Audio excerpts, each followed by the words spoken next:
Hey guys, how you doing? It's Will from willprogrammer.co.uk and at the temp, and so I'm going to do a sort of tutorial how to make an iPhone application. So you're going to press a new template and I'll put 800 pixels by 800 pixels like so. I'm going to go and do this. Make sure you spread it out a little bit so you've got a bit more room to play around with. I'm going to make a new layer and I call this layer button. And then when you come over to the side here, you're going to go and choose the rounded rectangle, and from on the corner of the sheet of paper you are going to go and press the shift and drag down. Now once you've done this to your right, your selected size, then you drop that, and when it's black you can change the colour to your specific desire. I'm going to choose blue. From there, let me just get this down a little bit because it's too bright, like so. There we go. Then you can do that and then press a new layer and then call this main top layer.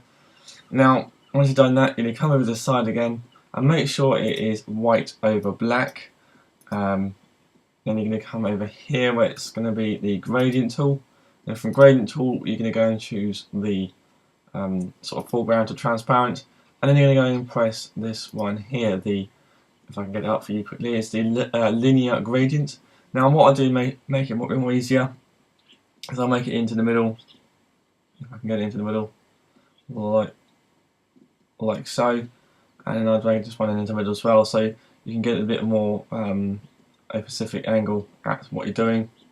If I can get it like so.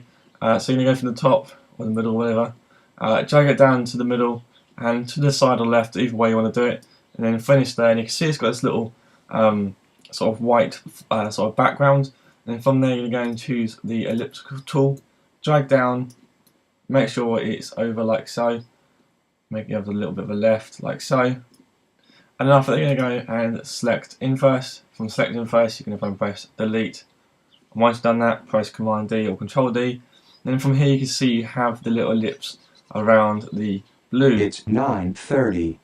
Sorry about that. Then after that you're going to go and call this one top small glare, and from here you're going to do the same thing again with the gradient tool, and again with these top menu buttons, and you're going to make it smaller, a little bit like that.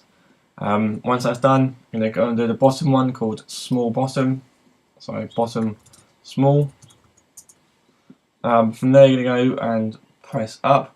Well, this is where it's going to change. You're going to go there and you come over to here where it says normal, you're going to go over to overlay.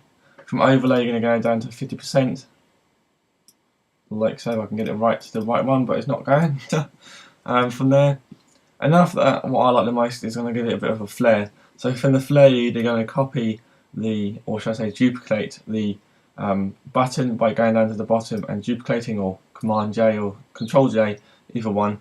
You can come up to the filter and to the render lens flare, press OK.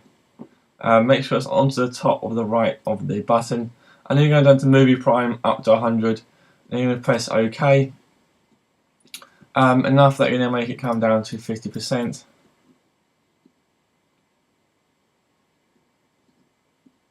Like so. And once you've done that, you go over to image, to adjustments, to hue saturation, and then from there you're going to go from saturation down to -100. From -100 you want to go and press overlay, like so. So now you've got this real nice sort of glass sort of look to the fill. From there, as I said, you're going to put glass, so I'm going to put a new layer called glass. Then go over gradient overlay, make it black over black, and you're going to make it go over foreground. If it's going to work for me, I think it will. And after that, and then you're going to choose the, I assume it's the middle button here. Sorry, it's the radial gradient. For the radial gradient, you're going to go and from the middle all the way out, like so. And you're going to go overlay, and you're going to go down to 30%,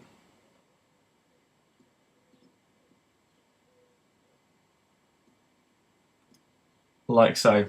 And then from there you're going to go and leave it like that. Now if you are going to go and put text underneath it, then you are going to go and have to put the text under the layer glass. So I'm going to put text. And then after that you just basically just write whatever you like to put on your iPhone icon button, like so. If I can get the right height, sorry.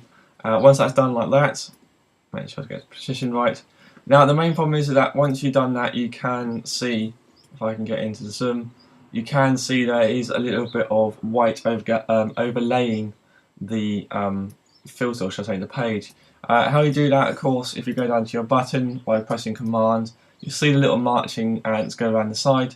You're going to click onto main top glare, and then after that you're going to go and press Command Shift I, and then you're going to press delete, and then it deletes that sort of outburst of that ellipse we made earlier on.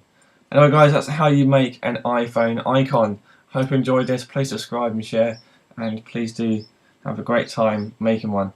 Anyway guys, have a good day, and I'll see you